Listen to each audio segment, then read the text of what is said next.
Hi everyone, welcome back. Today we are going to see the pressure sensor in HVAC system.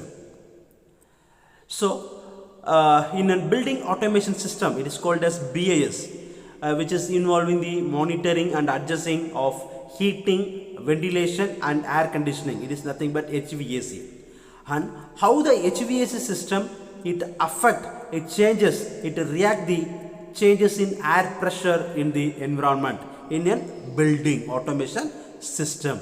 Okay, so in modern HVAC system, it may use an air intake, exhaust fan, relief damper, and other some of the pressurized equipment in a building. Okay, so in pressure sensor in HVAC application, that is heating, welding, and air conditioning system used, and pressure sensor is a device which is used to measure the pressure in various fluid or gases within a system of HVAC. So the pressure sensor it plays a very crucial role in maintaining the efficiency of a system and safety of a system and proper functioning of an HVAC system. So this temperature and pressure measurement is very important in an HVAC applications. So these are the few types of pressure sensor which are used in the HVAC application. The first one, differential pressure sensor. Differential pressure sensor. So here you can see.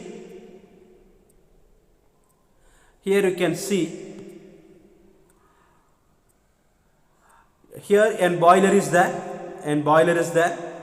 So here some of the fluid, water or some of the fluid is there. So with the help of furnace, the water gets boiling. So here we are measuring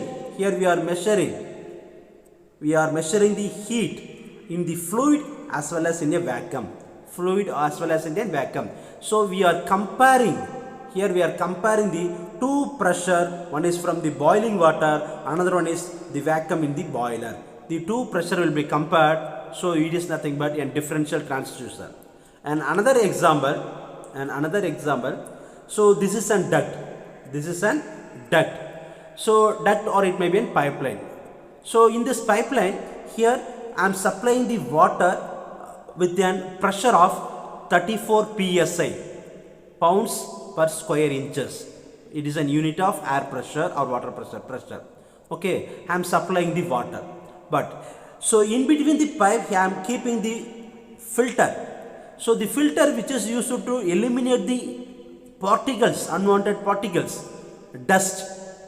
So if the filter circuit, once the filter is accumulated by the dust, here the flow of pressure gets dropped. So that here the 34 psi is changed as 24 psi. So because and filter it is full of dust, so it doesn't allow the water with same velocity, same pressure, so that it is restricting the flow of water. So that the pressure gets dropped. So with the help of this differential pressure sensor, we can able to measure the pressure before the air filter and after the filter. That is before the filter and after the filter. So while comparing, before the filter is 34 psi and after the filter is 24 psi. Okay, so the difference is 10 psi. Suppose if the difference is low, the filter is working perfectly. Suppose if the difference increases, it denotes the filter is having certain amount of dust accumulated. So we have to clean the filter. And if the pressure is again increases, the pressure difference again increases, it denotes we have to replace the filters. And next one, absolute pressure sensor.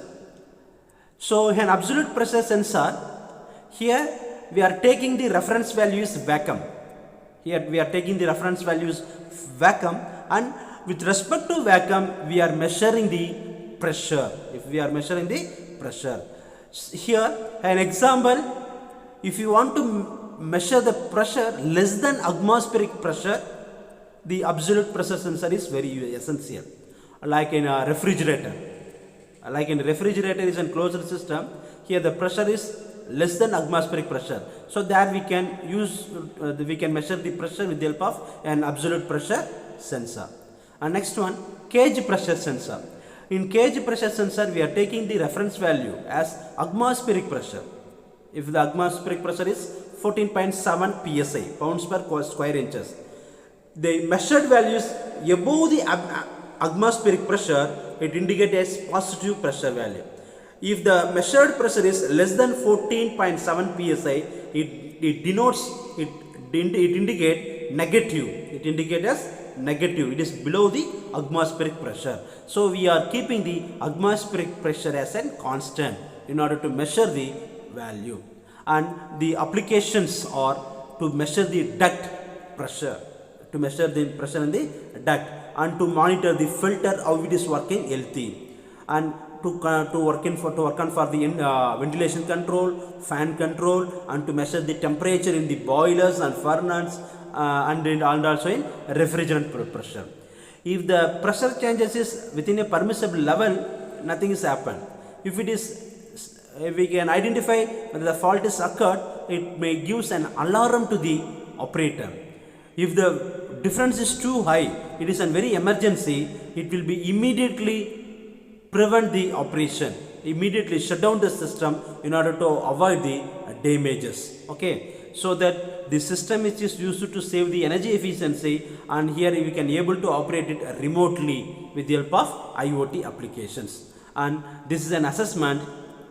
Can you guess this is an example of which method of heating, ventilation and air conditioning? Okay, and these are the reference for this